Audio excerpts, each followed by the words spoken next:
Hello everyone. आज मैं आपको 36 इंच साइज के ब्लाउज के बारे में पूरी जानकारी देने वाली हूँ। आपको ब्लाउज की सारी नाप बताऊंगी। अगर हम बॉडी से नाप लेते हैं तो हमें ये नाप मिलते हैं, लेकिन अगर हम किसी ब्लाउज से नाप लेते हैं तो उनके नाप में थोड़ा फर्क होता है। वो क्या अंतर होता है, उसकी वजह से हमारी फिटिंग में क्या अंतर आता है, सभी बातों को मैं आज आपको डिटेल में बताने वाली हूँ। प्लीज वीडियो को ध्यान से देखिए। साथ ही मैं आपको इसमें 36 इंच साइज के ब्लाउज के बारे में और भी बहुत सी जानकारी देने वाली हूँ। जैसे अगर आप ब्लाउज के नेक साइज में चेंजेस करते हैं तो शोल्डर कितना लेना चाहिए, अधिकतर सभी लोग कंफ्यूज होते हैं।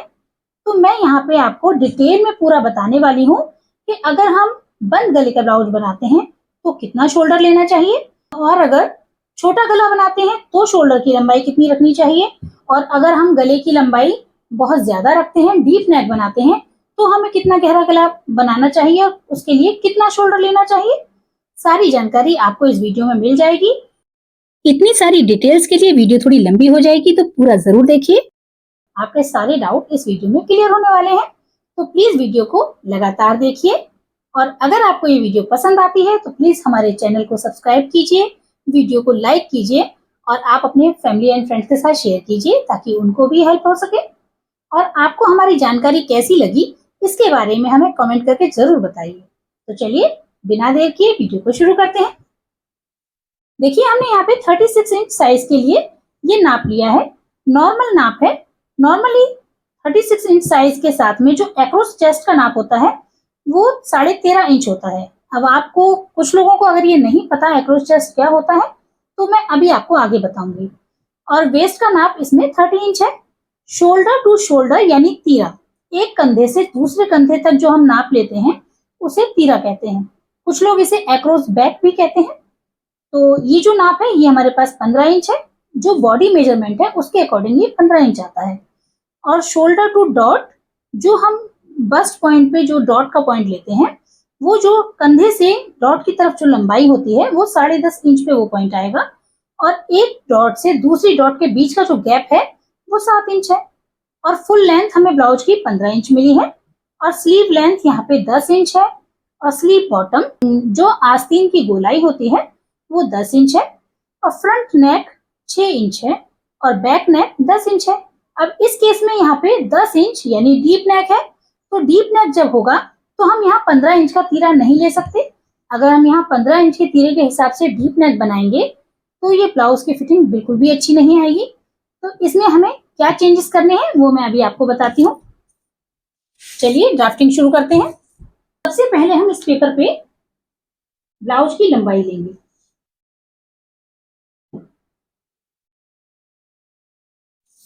और थोड़ी दूरी पे हम 15 इंच पे एक निशान और लगाएंगे।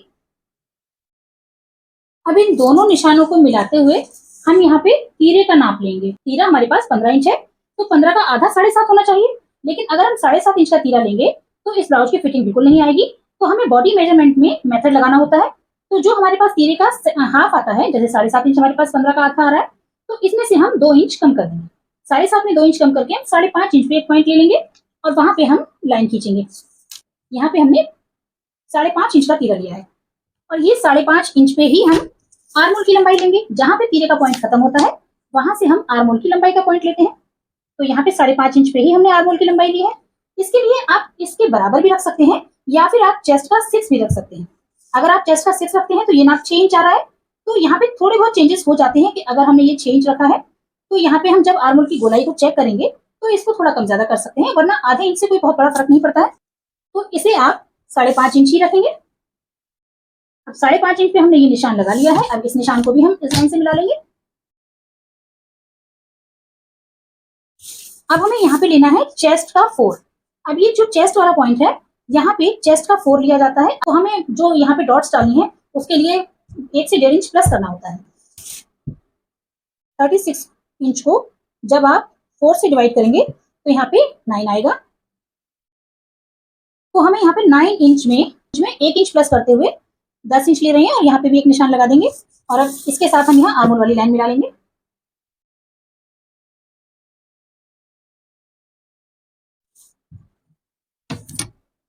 अब इसके साथ ही नीचे जो हमें लेना है, नीचे की तरफ हमें वेस्ट का 4th लेना होता है और डॉट पार्ट के लिए हमें 1 से 1.5 इंच प्लस करना होता है।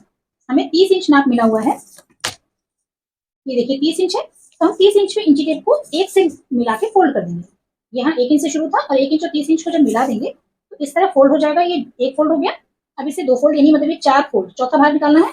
ऐसे करेंगे तो यहाँ पे आपको इसका चौथा भाग ये देखिए 7.5 इंच दिख रहा है ना, ये 7 और इसके बाद ये आधा इंच और दिख रहा है। इस तरह भी आप 4 फोल्ड निकाल सकते हैं। तो हमारे पास जो कमर का नाप है उसका हमें 7.5 मिला है। यहाँ हम 1.5 इंच डॉट के लिए प्लस करेंगे, तो यहाँ हम 9 इंच रखेंगे। अब इस वेस्ट पॉइंट को इस चेस्ट वाले पॉइंट से मिलाते हुए एक लाइन खींच देंगे। अब हम ये आर्मोल वाली शेप देंगे, तो ये जो कॉर्नर बनता है इसमें से हमें 1.5 इंच ऊपर लेना होता है, 1.5 इंच या 1.25 इंच, जैसे आपको शेप की जरूरत लगे। थोड़ा बहुत बॉडी को भी देखना होता है। नॉर्मली 1.5 इंच लिया जाता है। अब ये 1.5 इंच लेने के बाद हम इसको टच करते हुए यहाँ से गोलाई देना शुरू करेंगे।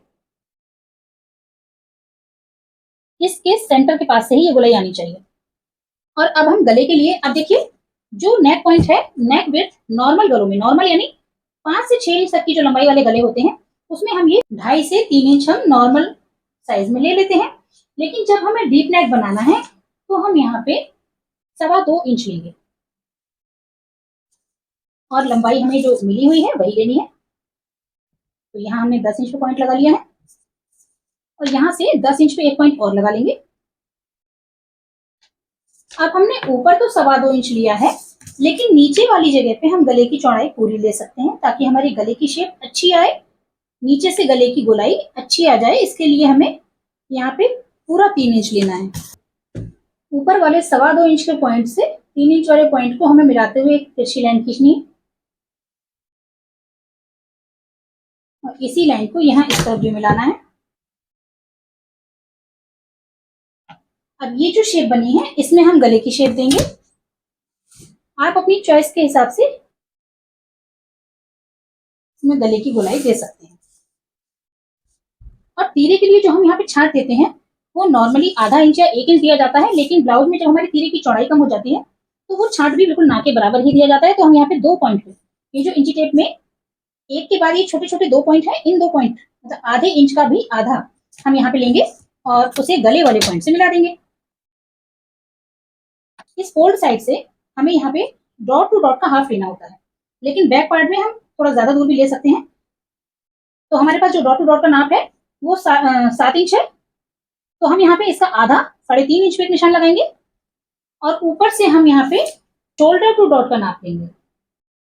शोल्डर टू डॉट हमारे पास 10.5 है, तो हम उसमें आधा इंच प्लस करते हुए 11 इंच पे ये निशान लगाएंगे। ये निशान हमें ध्यान रखते हुए मिलाना है कि दोनों साइड, दोनों पे हम निशान लगा लेंगे 3.5 इंच पे। अब 3.5 इंच पे इस लाइन को हम मिला के ये डॉट का निशान लगाएंगे और दोनों साइड पे आधे आधे इंच या 1 इंच जो भी हमने प्लस किया है उस हिसाब से हम ये निशान लगा के यहाँ पे लाइन खींच देंगे।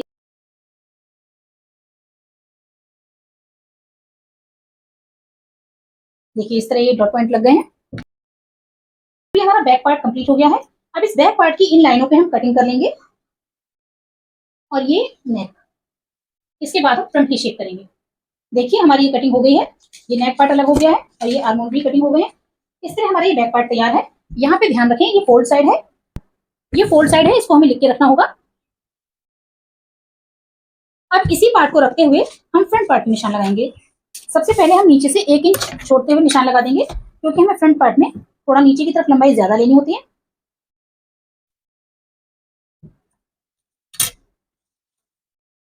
अब इसके बाद इसको रखने के, इस पेपर को सेट करके हम ये तीरे वाली और आर्मोल वाली ये लाइनें इस पर ड्रॉ कर लेंगे और फिर इसको हटा देंगे। इस आर्मोल वाले पॉइंट के लिए हम यहाँ पे कैंची रख के हल्का सा यहाँ पे निशान लगा देंगे, तो हमें नीचे इसका निशान मिल जाएगा।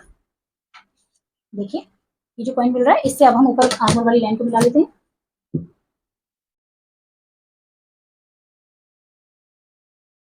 यहाँ से हम इधर भी आर्मोल वाली लाइन को मिला लेंगे।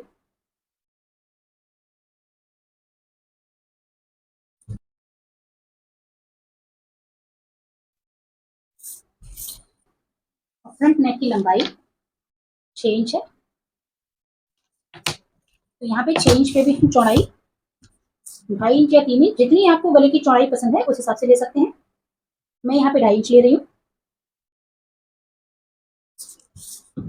तो इन दोनों निशानों को मिलाते हुए इन लाइनों को खींच देंगे और इस तरह का एक बॉक्स बना देंगे। इस बॉक्स से गोलाई करने में बहुत आसानी होती है।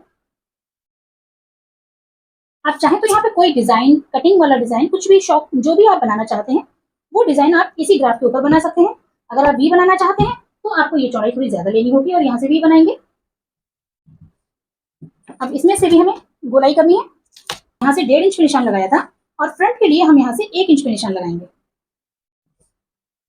इस निशान से अब हमें गोलाई देनी है।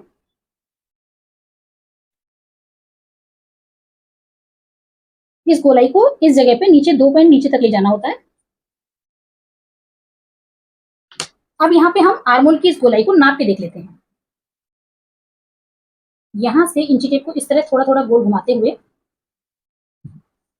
ये देखिए ये 9 इंच से थोड़ा सा ज्यादा, 1 पॉइंट ज्यादा आ रहा है, तो 9 इंच का आर्मोल यानी डबल करेंगे तो 18 इंच हो गया।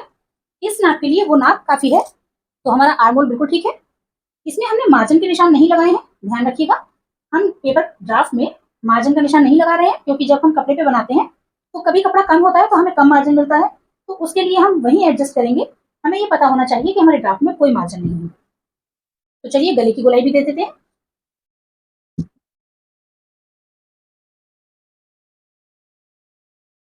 आप अपनी पसंद के हिसाब से गले की गहराई पे ध्यान दें, जैसा आप पसंद करते हैं। कम गहराई पसंद करते हैं तो आप थोड़े ऊंचाई से शेप दीजिए, और ज्यादा गहराई पसंद करते हैं तो अच्छे से नीचे यू शेप में दीजिए। इस तरह हमारी ये फ्रंट की ड्राफ्टिंग भी हो गई है। अब हमें डॉट्स के पॉइंट लगाने हैं। तो जैसा कि हमने बैक साइड में लगाया था, डॉट टू डॉट का हाफ 3.5 इंच था, वो निशान हमारे पास है। और ये आप आधे इंच से थोड़े ज्यादा पे हमने ये पॉइंट लिए हुए हैं। ये निशान हमें नीचे तक मिलाने हैं। फ्रंट पार्ट में हमने यहाँ 1 इंच ज्यादा लिया हुआ है, और साथ ही हमें यहाँ साइड में भी लगभग 1 इंच का मार्जिन बढ़ाना है। जो डॉट्स के पॉइंट लगाने हैं उसके लिए shoulder to dot plus half रखेंगे, क्योंकि अगर हमारा तैयार नाप 10.5 इंच है तो जब हम कपड़े पे निशान लगा के उस पर डॉट्स डालेंगे तो ये हमारा कपड़ा ऊपर चढ़ने लगेगा, इसीलिए हमें उसका मार्जिन बढ़ा के 11 इंच कर लेना होगा, और हम ये निशान 11 इंच पे लगाएंगे।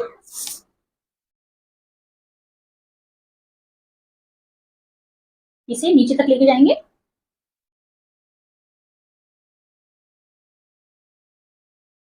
देखिए इस तरह हमने ये डॉट डाली है। तो ये फ्रंट साइड की तरफ हम यहाँ से 1.5 इंच पे एक निशान, जैसे ऐसे अगर आप सीधा पकड़ रहे हैं तो इसको सीधे से थोड़ा तिरछा कर देंगे। तिरछा पकड़ते हुए हमें यहाँ पे 1.5 इंच पे पॉइंट लेना है, और इस निशान को थोड़ा तिरछा नीचे की तरफ झुकाते हुए एक लाइन खींचनी है। तो यहाँ पे ये डॉट इस तरह पड़ेगी, और इसके ठीक सामने ये साइड डॉट पड़ती है। इसके लिए भी हम 1.5 इंच पे एक निशान लेंगे। ये निशान आप 1.5 से 1.25 कर सकते हैं, मगर सिधाई लगभग इसकी ही रहनी चाहिए। और इस पॉइंट से भी हम नीचे निशान लगाएंगे। इस पॉइंट से सीधे से थोड़ा तिरछा करते हुए हम ये निशान लगाएंगे, और अब इस निशान से लगभग 1.5 इंच या 2 इंच हमें सीधा ऊपर लेना है। ये डॉट आप कितनी लंबी लेना चाहते हैं उस हिसाब से इसे आप थोड़ा कम ज्यादा भी कर सकते हैं। देखिए हमारा ये लंबाई ज्यादा है, तो ये डॉट का नाप बहुत लंबा ना हो, इसलिए हम यहाँ पे 2.5 से 3 इंच का निशान लगाएंगे। 3 इंच पे हमने एक निशान लगा लिया है, और अब इसे इस सेंटर में कहीं भी जहां सही तरीके से ये शेप मिले वहां मिलाना है। ये हमारी आर्मोल डॉट हो जाएगी। तो इस तरीके से ये हमारी चारों डॉट पड़ गई हैं। चारों डॉट एक शेप में नजर आनी चाहिए, इस बात का हमेशा ध्यान रखें। चाहे तो आप इस पे हल्का सा डॉट बना के देख लें।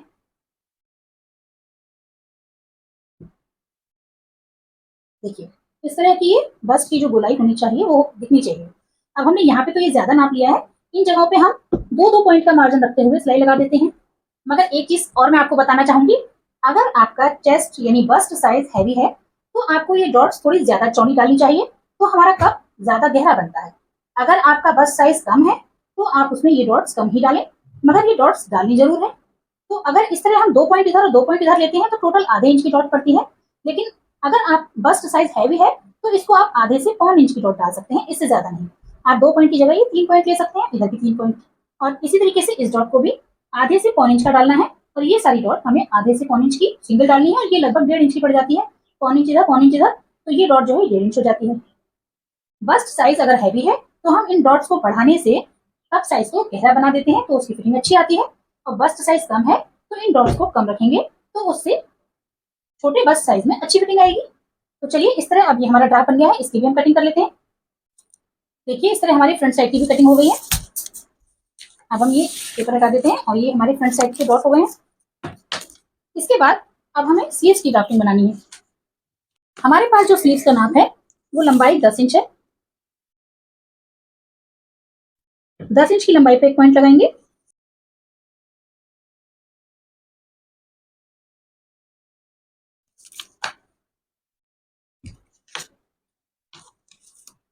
अब हमें जो आस्तीन की चौड़ाई लेनी है वो कितनी लेनी चाहिए, उसके हिसाब से हमें जो फ्रंट का हमारा पीस है इसको देखते हुए हम बताएंगे। देखिए जो हमने आर्मोल की लंबाई ली थी इसके हिसाब से हम ले सकते हैं। जैसे ये आर्मोल हमारा है, अगर आपको आस्तीन की चौड़ाई का अंदाजा नहीं आता है तो आप आर्मोल की इस लाइन पे इधर निशान रखिए इंची टेप, और इधर जैसे अभी ये बिना मार्जिन के है तो हम बिना मार्जिन के रख रहे हैं, लेकिन जब आपके पास मार्जिन होगा तो आप मार्जिन के साथ टच करेंगे। तो इस तरह इसको नापेंगे तो देखिए ये हमारे पास लगभग 8 इंच आ रहा है। 8 इंच से कुछ कम है, लगभग 8 इंच है। तो हम बस 8 इंच अपने आर्मोल की चौड़ाई ले लेंगे आस्तीन में। ये सब चीजें आपको कोई नहीं बताता है जो मैं बता रही हूँ, इसलिए प्लीज वीडियो को ध्यान से देखिए। मैं आगे बहुत सारी ऐसी बातें बताने वाली हूँ जो आज तक आपको किसी ने नहीं बताई है, और आपके सारे डाउट्स क्लियर हो जाएंगे और आप अच्छे से ड्राफ्टिंग करके अपना सही फिटिंग का ब्लाउज बना पाएंगे। देखिए इस तरह अब हमने आस्तीन की जो चौड़ाई है वो 8 इंच ले ली है और उस पर एक लाइन खींच ली है। यही निशान हम ऊपर भी लगा लेंगे।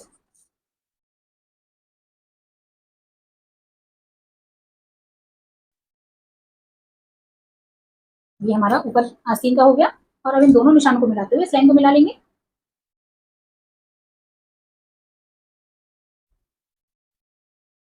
ये हमारी आस्तीन की चौड़ाई है और ये आस्तीन की लंबाई है। लंबाई में फोल्ड साइड होना चाहिए, इस बात का ध्यान रखें। अब इधर जो हमें आर्मोल की शेप लगानी है उसके लिए हम यहाँ पे निशान लेंगे। वो ये जो मेथड है ये नॉर्मली 2.5 या 3 इंच ले लिया जाता है, लेकिन इसका मेथड लगाया जाता है चेस्ट का 12वां भाग। तो हमारा 12वां भाग 3 इंच आएगा, तो सीधे सीधे हम यहाँ 3 इंच पे एक निशान लगा लेंगे और यहाँ से आर्मोल की शेप लेंगे।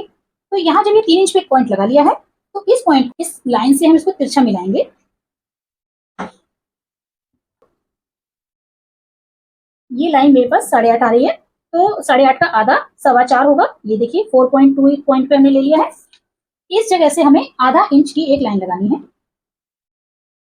आधा इंच ऊपर एक पॉइंट लगाना है और आधा इंच नीचे एक पॉइंट लगाना है।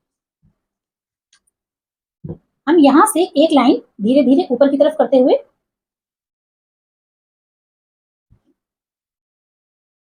इस पॉइंट पे टच करते हुए और मिला देंगे। ये हमारी बैक साइड की गोलाई हो जाएगी, और दूसरी गोलाई हम यहां से इस तरह से थोड़ा नीचे जाते हुए इस पॉइंट पे टच करेंगे और फिर धीरे धीरे ऊपर कर देंगे और वापस इसी जगह मिला देंगे। ये जो गैप है ये आप कम से कम आधा इंच रखेंगे। जैसे अगर आपने ये शेप यहाँ दी है तो ये शेप आप यहाँ से भी दे सकते हैं, लेकिन ये कम से कम 1.25 इंच होना ही चाहिए। तो ये देखिए इसके बीच, दोनों शेप के बीच आधे से 1.25 इंच का गैप होगा तो आपकी फिटिंग अच्छी आएगी। उसका कारण ये होता है कि बैक साइड वाला जो हमारा बॉडी पोस्चर होता है वो बड़ा होता है, और फ्रंट साइड में क्योंकि हमारे हाथ आगे की तरफ होते हैं तो ये पोस्चर कम होता है। इसीलिए अगर हम ये कपड़ा पूरा नहीं कट करते हैं तो यहाँ पे झोल आ जाती है। इस बात का ध्यान रखिएगा। अब हम यहाँ पे नीचे बॉटम का हाफ लेते हुए एक निशान लगाएंगे। बॉटम का नाप हमारे पास है 10 इंच, तो उसका आधा हम 5 इंच लेंगे। ये हमारे शरीर से फिटिंग का नाप होता है, इसीलिए इसमें कोई लूजिंग नहीं की जाती है, ये पूरा नाप रखा जाता है। और अगर मार्जिन कपड़े पे जब बनाएंगे तो मार्जिन भी लेंगे यहाँ पे। अभी हम ड्राफ्टिंग में कोई मार्जिन नहीं ले रहे हैं, इस बात का ध्यान रखिए, मैं आपको बात कर बता रही हूँ।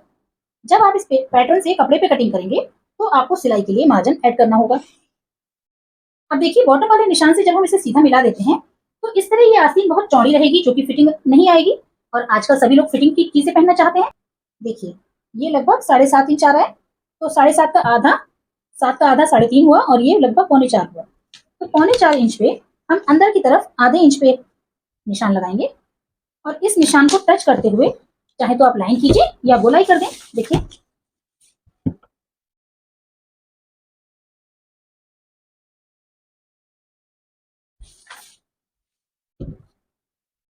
चलिए अब हम इसकी भी कटिंग कर लेते हैं। देखिए इस तरह हमारी ये कटिंग हो गई है, और इसकी जो गहरी वाली शेप है वो हमने अभी नहीं काटी है, क्योंकि जब हम कपड़े पे कटिंग करते हैं तो पहले बाहर वाली शेप काटने के बाद में अंदर वाली शेप काटते हैं। तो इस पे हमने गोलाई वाली जगह पे इस तरह के छोटे छोटे कट लगा दिए हैं, जिससे हम चौक के निशान कपड़े पे ले पाएंगे और हम फ्रंट वाली साइड की भी शेप लगा पाएंगे। तो इस तरह ये हमारी स्लीव कटिंग हो गई है और ये हमारे फ्रंट पार्ट और बैक पार्ट है। मैं उम्मीद करती हूँ आपको पेपर पैटर्न अच्छे से समझ में आ गया होगा। अब मैंने जो आपसे कहा था कि कुछ डिफरेंस होते हैं अलग अलग नाप में, मैं आपको उसके बारे में बताती हूँ। देखिए मैंने यहाँ पे ये ब्लाउज रखा है और इसमें डीप नेक है। इसके हिसाब से आपको मैं बताती हूँ कि डीप नेक में हमें शोल्डर कम क्यों लेना होता है। अगर हम शोल्डर कम नहीं लेंगे तो हमारे कंधे गिरेंगे। देखिए जब डीप नेक होता है तो ये चीज बढ़ने की वजह से इसको आजादी मिल जाती है गिरने की। अगर हमारा यहाँ पे नाप इतना होगा, क्योंकि 15 इंच का तीरा यानी 15 इंच तो ये कितना हुआ, तो हमारे ये तीरे की कटिंग जो यहाँ है वो यहाँ होगी, तो उस हिसाब से ये कंधे गिरते ही गिरते। इसीलिए मैंने आपको बताया कि जब हमें नेक डीप नेक बनाना होता है तो हमें तीरे कम करने होते हैं। अब देखिए इस ब्लाउज में ये तैयार नाप है, डीप नेक है, साइज भी बड़ा है, लेकिन तब भी तीरा कितना कम है। इतने बड़े साइज के ब्लाउज में लगभग 10 इंच का ही तीरा लिया गया है, क्योंकि इससे ज्यादा तीरा लिया जाएगा तो इतने बड़े गले में कंधे गिरेंगे ही गिरेंगे। इसीलिए बड़े गले बनाते समय हमेशा ध्यान रखें गले की चौड़ाई को भी कम रखा जाता है। नीचे से गले की चौड़ाई को बढ़ाया जा सकता है, लेकिन ऊपर से चौड़ाई हमेशा कम ही रखी जाती है, क्योंकि अगर चौड़ाई बढ़ाएंगे तो कंधे गिरने लगेंगे। इसीलिए इतने बड़े साइज में भी गले की चौड़ाई 5 इंच के लगभग ही रखी जाती है। आप चाहें तो यहाँ 4.5 भी रख सकते हैं। अब आपको समझ में आ गया होगा कि हमें तीरा कम क्यों रखना चाहिए। चलिए अब आपको छोटे गले की प्रॉब्लम का सॉल्यूशन भी बताते हैं। अगर हम बोट नेक बनाते हैं तो हम गले की चौड़ाई तो ज्यादा लेते हैं मगर गले की गहराई कम ली जाती है। देखिए यहाँ पे गले की गहराई ज्यादा है, मगर ऊपर क्योंकि बांध के जो डिजाइन बनाया गया है उसकी वजह से गला छोटा ही कहलाएगा। यहाँ पे बंधने की वजह से कंधे पे यहाँ पे कसाव महसूस होगा और पहनने वाले को परेशानी होगी। इस कंडीशन में जल्दी ही आस्तीन फटने भी लगती हैं। इसीलिए यहाँ पे तीरा ज्यादा लिया जाता है, क्योंकि तीरे की चौड़ाई पूरी होगी तो हमारी आस्तीन अपनी जगह पे ही रहेंगी और हमें कोई भी खिंचाव महसूस नहीं होगा। इसीलिए बड़े साइज में छोटा गला होने पर भी कम से कम 14 से 15 इंच का तीरा लिया ही जाता है और आर्मोल की गहराई भी थोड़ी ज्यादा ली जाती है। लेकिन अगर आप इससे भी बंद गला यानी गला आपका बहुत छोटा हो जो ऊपर तक गले में हो, जैसे कॉलर वाले नेक बनाए जाते हैं, उस कंडीशन में हमें यहाँ पे तीरे की चौड़ाई और ज्यादा लेनी होती है। मतलब जो हमारा बॉडी मेजरमेंट तीरा बताता है हमें वो पूरा लेना होता है। अगर हम गले में कॉलर लगा रहे हैं, जैसे कि इस कुर्ती में ऊपर से गला बंद है, इस कंडीशन में तो बिल्कुल भी गले को फैलने की जगह नहीं मिलेगी। हमारा बोट नेक था तो कुछ तो उसमें फैलने की जगह मिल ही रही थी। देखिए बोट नेक में थोड़ी सी तो चौड़ाई मिल रही है जिसमें गला फैल रहा है, मगर जब ये गला पूरा बंद है तो इसमें तो बिल्कुल भी जगह नहीं मिलेगी। इस कंडीशन में हमें तीरा पूरा ही लेना होता है, जो कि इतने बड़े साइज में लगभग 16 इंच हो सकता है या 17 इंच भी हो सकता है। तो इन बातों का ध्यान रखिए। जब भी आपको लगे कि गला बंद है उस कंडीशन में हमें तीरा पूरा ही लेना होगा, और जब गला गहरा है तब हमें तीरे की चौड़ाई को कम लेना होता है। साथ ही एक और बात का ध्यान रखिए, जब हमें तीरे की चौड़ाई ज्यादा लेनी होती है तब आर्मोल की गहराई कम लेनी होती है, क्योंकि जब हमारा तीरा कंधे पे ज्यादा दूर तक होता है तो आस्तीन की गहराई जो है वो कम हो जाती है, क्योंकि हमारी आस्तीन में खिंचाव कम आता है, आर्मोल छोटा हो जाता है। इसीलिए आप जब भी इस तरह का कुछ बनाते हैं तो बॉडी पे ध्यान दीजिए कि हमारा तीरा हमें कितना लेना है, और तीरा जहां आ रहा है वहां से आर्मोल की गहराई कितनी आ रही है, कितना लेने पे हमारी बॉडी की फिटिंग अच्छी आएगी। इन सब बातों को ध्यान रखने के लिए हम जिनका ब्लाउज बना रहे हैं उनके बॉडी स्ट्रक्चर को भी ध्यान से देखना बहुत जरूरी है, और हम कैसा बना रहे हैं इस पे भी ध्यान दीजिए। उम्मीद करती हूँ आपको मेरा बताने का तरीका पसंद आया होगा। वीडियो पसंद आई हो तो प्लीज लाइक कीजिए, अपने फैमिली और फ्रेंड्स के साथ शेयर कीजिए, और अगर आप हमारे चैनल पे नए हैं तो प्लीज हमारे चैनल को सब्सक्राइब कर लीजिए आगे आने वाली ऐसी ही नॉलेज वाली वीडियो देखते रहने के लिए। और अगर आपको और किसी जानकारी की जरूरत है तो प्लीज मुझे कमेंट बॉक्स में लिख के जरूर बताइए कि आगे आप कौन सी वीडियो देखना चाहते हैं। चलिए अब जानते हैं एक्रोस चेस्ट का नाप कहाँ से लिया जाता है। जहाँ पे हम आर्मोल की शेप देते हैं, जैसा कि आप ड्राफ्टिंग में देखते हैं, हम वहां पे शेप के लिए पॉइंट लगाते हैं। इसी पॉइंट को जहां से गहराई होनी शुरू होती है, इस जगह एक सिलाई से दूसरी सिलाई तक का जो नाप होता है इसे चेक कर लिया जाता है। ये एक्रोस चेस्ट का नाप कहलाता है। अब इसका यूज कहाँ होता है वो भी मैं आपको जरूर बताऊंगी। देखिए जैसे हमने पैटर्न बनाते वक्त ये 1 इंच की गोलाई दी थी, जब हमारे पास एक्रोस चेस्ट का नाप होता है तो हम गले की साइड से इसका हाफ लेके पॉइंट ले लेते हैं और उसी पॉइंट को टच करते हुए गोलाई देते हैं। इसीलिए एक्रोस चेस्ट का नाप अगर हमारे पास है तो हमारे कपड़े की फिटिंग अच्छी ही आती है। ये नाप आप ब्लाउज, कुर्ती सभी कपड़ों में ले सकते हैं, क्योंकि बॉडी से अगर आपने एक्रोस चेस्ट का नाप लिया है तो यहाँ पे आर्मोल में सही आर्मोल की शेप करेंगे तो कपड़ा एक्स्ट्रा नहीं होगा तो झोल भी नहीं आएगी। अब ये नाप लेने की जगह आप कंफ्यूज है कहाँ ली जाती है, तो देखिए गले वाली जो पॉइंट होता है उसी के सामने जहां हमें आर्मोल की शेप देनी होती है वहां पे ये निशान लगाया जाता है। उम्मीद करती हूँ आपको मेरा समझाना पसंद आया होगा, और अगर आपको नाप लेने में कोई प्रॉब्लम होती है तो मुझे कमेंट बॉक्स में लिख के बताइए, मैं उसके ऊपर भी अच्छी वीडियो बना के दूंगी। मिलते हैं अगली वीडियो में एक नई जानकारी के साथ। Thanks for watching.